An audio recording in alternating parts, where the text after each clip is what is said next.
Good morning to all. இன்றைக்கி நம்ம பார்க்க போகிற டாபிக் என்னென்னா, அண்டத்தில் இருப்பதெல்லாம் பிண்டத்தில் எப்படி இருக்கிறது. அதாவது அண்டத்தில் இருக்கக்கூடிய சூரியன், சந்திரன், கோள்கள், தெய்வங்கள் இவங்கெல்லாம் நம்ம உடலில் எப்படி இருக்காங்க அப்படிங்கிறத பற்றி தான் இன்றைக்கி நம்ம பார்க்க போகிறோம். என்னங்க, அண்டத்தில் இருக்கிறதெல்லாம் நம்ம உடம்புக்குள்ளே இருக்குமா? எப்படி இருக்கும்? இதெல்லாம் சாத்தியமா? உண்மையா? சரி, அப்படி இருக்குன்னா எப்படி இருக்குது, தெய்வங்களெல்லாம் எப்படி இருக்குது அப்படிங்கிறத பற்றி நான் இப்போ தெளிவாக சொல்கிறேன். ஃபஸ்ட்டு நம்ம உடம்புக்குள்ளே பார்த்திங்கன்னா, நம்ம உடம்புங்கிறதே பார்த்திங்கன்னா இருக்கிறதுலே டாப் மோஸ்ட் டிவைஸ். ஓகேங்களா? கம்ப்யூட்டர் ஆகட்டும், மற்ற அதெல்லாம் கம்பேர் பண்ணுறப்போ நம்ம உடம்பு தான் மிகப்பெரிய ஒரு அட்வான்ஸ் சிஸ்டம். ஓகேங்களா? இதுக்குள்ளே எல்லாமே அடக்கம். பிரபஞ்சமே நம்ம உடம்புக்குள்ளே அடக்கம். அது எப்படின்னா, இப்போ பார்த்திங்கன்னா, ஃபஸ்ட்டு நான் தெய்வங்களை பற்றி சொல்கிறேன். இப்போ சிவன் இருக்கார். சிவன் அப்படிங்கிறவர் யார்? எல்லாத்துக்கும் ஹெட்டு, டோட்டல் எல்லாத்துக்கும் ஹெட்டு. அதாவது மற்ற தெய்வங்களுக்கு மேலே அப்படிங்கிற மாதிரி அவர் இருக்கார். அவர் நம்ம உடம்புக்குள்ளே எப்படி இருக்கார்? சிவனை கும்பிட்டா நம்ம உடம்புக்குள்ளே அவர் எதை எப்படி ஆக்டிவேட் பண்ணுவார், எது மூலிமா நம்மளை ஆள்வார் அப்படிங்கிறத பற்றி நான் சொல்கிறேன். ஃபஸ்ட்டு பார்த்திங்கன்னா, நீங்கள் சிவனை கும்பிட்டிங்கன்னா, சிவனை கும்பிட்றது அவரவர் ஆன்மாவை அவங்களே கும்பிட்றதுக்கு சமானம். எப்படின்னா, நம்ம உடம்புக்குள்ளே ஆன்மான்னு சொல்லி ஒன்று இருக்குல்ல, அந்த ஆன்மா அப்படிங்கிறவர் தான் சிவன். ஓகேங்களா? நீங்கள் சிவனை வெளியில் கும்பிட்டிங்கன்னா உள்ளே ஆன்மா ஆக்டிவேட் ஆகும். இதுதான் கான்செப்ட். அடுத்து பார்த்திங்கன்னா, சக்தி நம்ம கும்பிட்றோம். சக்தியை கும்பிட்டா என்ன நடக்கும்? சக்தியை கும்பிட்டிங்கன்னா, இந்த இடத்துல பீனியல் சுரப்பி அப்படிங்கிற ஒரு சுரப்பி இருக்கும். அந்த சுரப்பி ஆக்டிவேட் ஆகும். அது சக்தியோட அம்சம். ஓகேங்களா?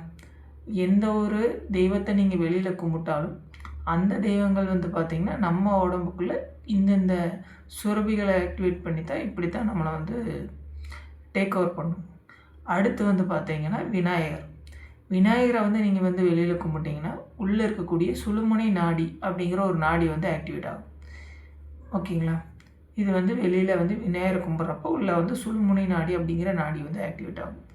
அடுத்து பார்த்திங்கன்னா முருகர். அவர் பார்த்திங்கன்னா தலைமை சித்தர் அப்படின்னு சொல்லி சொல்கிறோம். எல்லா கோள்களுக்கும் அவர் தலைவர் மாதிரி, எல்லா சித்தர்களுக்கும் தலைவர். அப்புறம் பார்த்திங்கன்னா நிறைய கலைகளுடைய அதிபதி. அந்த மாதிரி அவர் முருகர் அப்படிங்கிறவர் வெளியில் நம்ம கும்பிட்றோம். கலியுகத்தினுடைய அவதாரம். கலியுகத்தில் எல்லாத்தையும் காப்பாற்ற போகிறவர் அவர் தான். அந்த மாதிரி நம்ம வெளியில் கும்பிட்றோம். முக்கியமாக தமிழ் கடவுளாக அவர் இருக்கார். அப்பேற்பட்டவர் நம்ம உடம்புக்குள்ளே என்னவாக இருக்காருன்னா, பிட்யூட்ரி சுரப்பி, அதாவது தலைமை சுரப்பின்னு சொல்லப்படக்கூடிய பிட்யூட்ரி சுரப்பியாக இருக்கார். வெளியில் நீங்கள் முருகரை கும்பிட்றப்போ உள்ளே பிட்யூட்ரி சுரப்பின்னு சொல்லக்கூடிய தலைமை சுரப்பி ஆக்டிவேட் ஆகும். ஓகேங்களா? அடுத்து பார்த்திங்கன்னா விஷ்ணு. விஷ்ணு அப்படிங்கிறவர் யார்? விஷ்ணு அப்படிங்கிறவர் பார்த்திங்கன்னா, நம்ம ஜாதக ரீதியாக பார்த்தாலும் சரி, பொதுவாக நம்ம சாமி கும்பிட்றப்ப பார்த்தாலும் சரி, அவர் காக்கும் கடவுள் அப்படின்னு சொல்லி நம்ம சொல்கிறோம். காக்கும் கடவுள் அப்படின்னு சொல்லி பார்த்திங்கன்னா, விஷ்ணு எதை காக்கிறார் அப்படின்னா, உயிர்களுக்கு ஆற்றலை கொடுத்து காக்கிறார். அப்பேற்பட்டவர் நம்ம உடம்புக்குள்ளே எப்படி இருக்கார் அப்படின்னு சொல்லி பார்த்திங்கன்னா, நம்மளுடைய மூளை பகுதி ஃபுல்லாக ஃபுல் மூளை பகுதிக்கு அவர் தான் அதிபதி. எப்படி தெரியுங்களா? வானத்தில் இருக்கக்கூடிய காந்த பூமிக்கும் சூரியனுக்கும் நடுவில் இருக்கக்கூடிய அந்த காந்த ஆற்றல் அதை ஃபுல்லாக கண்ட்ரோல் எடுத்துக்கிறவர் யாருன்னா நம்ம விஷ்ணு பகவான் தான். எங்கெல்லாம் ஆகாய ஆற்றல் நிறைஞ்சிருக்கோ அந்த இடத்துல எல்லாம் விஷ்ணு பகவான் இருப்பார். அந்த மாதிரி நம்ம உடம்புக்குள்ளே ஆகாய ஆற்றல் அப்படிங்கிறது எந்த இடத்துல நிறைஞ்சிருக்குன்னா மூளை பகுதியில் தான் ஆகாய ஆற்றல் அப்படிங்கிறது நிறைஞ்சிருக்கும். ஆகாயத்தை அடுத்து பார்த்திங்கன்னா காற்று அப்படிங்கிறது கொஞ்சம் ஒரு படி ஸ்டெப்பு கீழே இறங்கி நம்மளுடைய நெஞ்சு பகுதி அந்த மாதிரி இடத்துலையும், நீருங்கிறது பார்த்திங்கன்னா ரத்தமாக மாறி ஓடிட்டுருக்கும். சதை, அப்புறம் நிலங்கிறது உடம்பாக இருக்குது. இந்த மாதிரி நெருப்புங்கிறது கண்கள்லையும் நம்மளுடைய காதுகளில் வெப்ப சக்தியாக இருக்குது. இந்த மாதிரி பஞ்சபூத ஆற்றலும் நம்ம உடம்புக்குள்ள இருக்குது. அந்த மாதிரி பஞ்சபூதத்தில் வந்து பார்த்திங்கன்னா ஆகாய மூலக்கூறு அப்படிங்கிறதுக்கு வந்து நம்ம விஷ்ணு பகவான் வந்து அதிபதி. அவர் வந்து வெளியில் வந்து நம்ம கும்பிட்றப்போ நம்மளுடைய ஆகாய மூலக்கூறு அதிகமாக நிறைஞ்சிருக்கிற இடம் வந்து மூளைப்பகுதி. அது ஃபுல்லாக மூளைப்பகுதி ஃபுல்லாக வந்து ஆக்டிவேட் ஆகும். அதனால தான் நம்ம வந்து வெளியில் வந்து விஷ்ணுவை கும்பிட்றோம். அந்த மாதிரி ஓகேங்களா. இந்த மாதிரி தான் வந்து வெளியில் வந்து இருக்கக்கூடிய தெய்வங்கள் உள்ளே வந்து நம்மளை வந்து ஆளும். சரி, இதெல்லாம் நம்ம சொல்லியாச்சு. அடுத்து அண்டத்தில் இருக்கிறதால பிண்டத்தில் இருக்குதுன்னு சொல்லியாச்சு. அது எப்படி?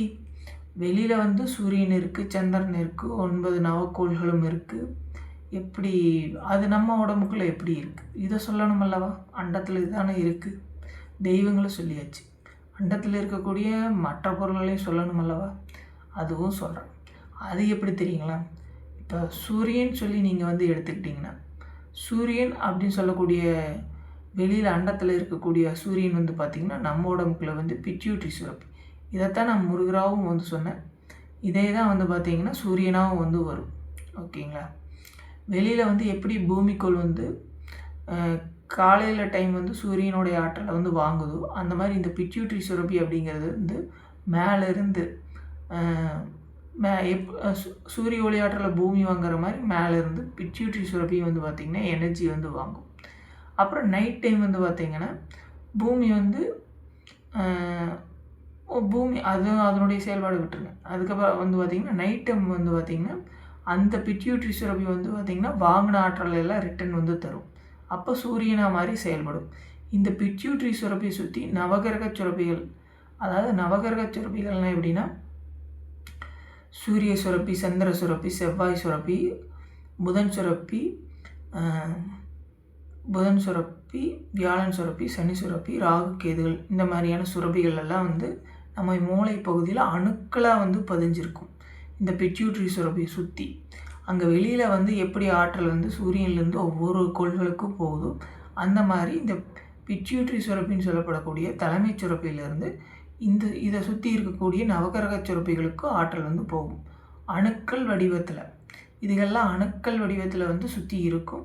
இதுகளுக்கு ஆற்றல் பரிமாற்றம் நடந்து அந்த ஆற்றல் வந்து பார்த்திங்கன்னா நம்ம உடம்புல இருக்கக்கூடிய எல்லா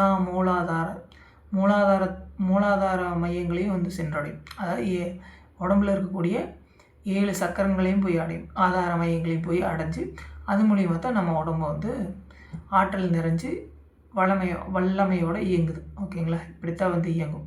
இதே மாதிரி பேரண்டமும் நம்ம உடம்புக்குள்ளே வந்து இருக்குது. வெட்ட வெளியும் நம்ம உடம்புக்குள்ளேயே இருக்குது.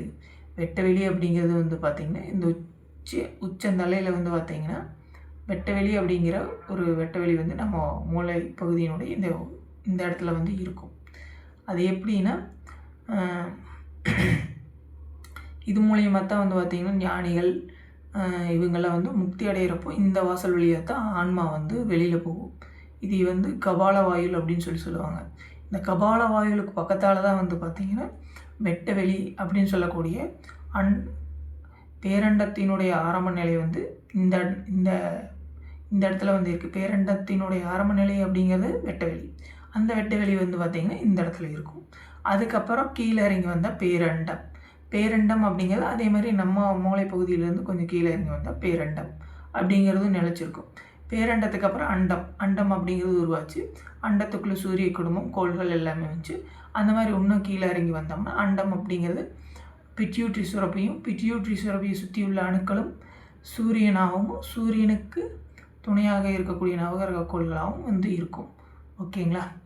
அடுத்து வந்து இதே வெளியில் எப்படி ஆற்றல் பரிமாற்றம் நடக்குதோ அதே மாதிரி தான் நம்ம உடம்புக்குள்ளேயே ஆற்றல் பரிமாற்றம் நடக்கும். ஓகே, சரி, இதெல்லாம் ஓகே. அண்டத்தில் இருக்கிறது பிண்டத்தில் இருக்குதுன்னு சொல்லியாச்சு. ஓகே, முடிஞ்சு. அப்போ முக்தி அடைகிறவங்கெல்லாம் எப்படி முக்தி அடைகிறாங்க, என்ன நடக்கும் அப்படிங்கிறத பற்றி நம்ம சொல்லணும் அல்லவா. நான் இப்போ வந்து பார்த்திங்கன்னா பெரிய பெரிய ஞானிகளெல்லாம் வந்து ஒரு டெலஸ்கோப் வச்சு பார்த்துருக்க மாட்டாங்க, ஒரு படிச்சிருக்க மாட்டாங்க. ஆனால் வந்து பார்த்திங்கன்னா நிறைய ஆன்மீக புக்கு எழுதியிருப்பாங்க, திருக்குறள் எழுதியிருப்பாங்க, எல்லாமே எழுதியிருப்பாங்க. எல்லாம் ஞானமாக தெரிஞ்சு அறிஞ்சு எழுதியிருப்பாங்க. அண்டத்தை பற்றி, பேரண்டத்தை பற்றி, சூரிய குடும்பத்தை பற்றி எல்லாமே சொல்லியிருப்பாங்க. அது எப்படின்னா உள்ளே இருக்கக்கூடிய இந்த சுரபிகளை பற்றியும் உள்ளே இருக்கக்கூடிய அண்ட பேரண்டத்தை பற்றியும் நம்ம வந்து தெரிஞ்சுக்கிறது வந்து பார்த்திங்கன்னா வெளியில் இருக்கக்கூடிய பேரண்டத்தை தெரிஞ்சுக்கிறதுக்கு நிகரானது. அதாவது வந்து உள்ளே இருக்கக்கூடிய ஆன்மாவை நீங்கள் தெரிஞ்சுக்கிறது வெளியில் இருக்கக்கூடிய சிவனை வந்து நீங்கள் தெரிஞ்சுக்கிறதுக்கு நிகரானது. அதே மாதிரி உள்ளே இருக்கக்கூடிய வெட்ட வெளியை தெரிஞ்சுக்கிறது, வெளியில் இருக்கக்கூடிய வெட்ட வெளியை தெரிஞ்சுக்கிறது. இந்த ரெண்டும் சமமாக வந்து வேலை செய்யும். நீங்கள் உள்ளே எந்த அளவுக்கு வந்து தெரிஞ்சுக்கிறீங்களோ அதே அளவுக்கு வெளியில் இருக்கக்கூடிய அண்டத்தை பற்றி பேரண்டத்தை பற்றி எளிமையாக தெரிஞ்சுக்குவீங்க. இதுதான் ஞானமாக தெரிஞ்சுக்கிறது. நம்ம வெளியில் வந்து எவ்வளோதான் ராக்கெட்டை விட்டு பார்த்தாலும் எதையும் தெரிஞ்சிக்க முடியாது, வாய்ப்பே இல்லை. எல்லாம் அறிவுபூர்வமாக தான் தெரிஞ்சிக்க முடியுமே தவிர உணர முடியாது. எதையுமே பெருசாக ஒரு கொஞ்சம் இதுக்கு மேலே வந்து நம்மளால் தெரிஞ்சிக்க முடியாது. இப்படி தான் நம்ம ஞானிகள் எல்லாருமே பண்ணாங்க. ஓகேங்களா? வேறு எதாவது பற்றி நீங்கள் தெரிஞ்சுக்கணுன்னு சொன்னீங்கன்னா கீழே கமெண்ட் பண்ணுங்கள். நான் அதை வீடியோ எடுத்து போடுறேன். ஒருவேளை சுழுமுனி நாடினா என்னன்னு சொல்லி ஒரு டவுட் இருந்தால் சொல்லுங்கள், அதை பற்றி நான் வந்து போடலாம். தெய்வங்களை பற்றி கேளுங்க, அதை பற்றி நான் வந்து போடுறேன், எக்ஸ்பிளைன் பண்ணுறேன். உங்களுக்கு பிடிச்சிருந்தா சப்ஸ்கிரைப் பண்ணி லைக் பண்ணுங்கள். தேங்க்யூ ஃபார் வாட்சிங்.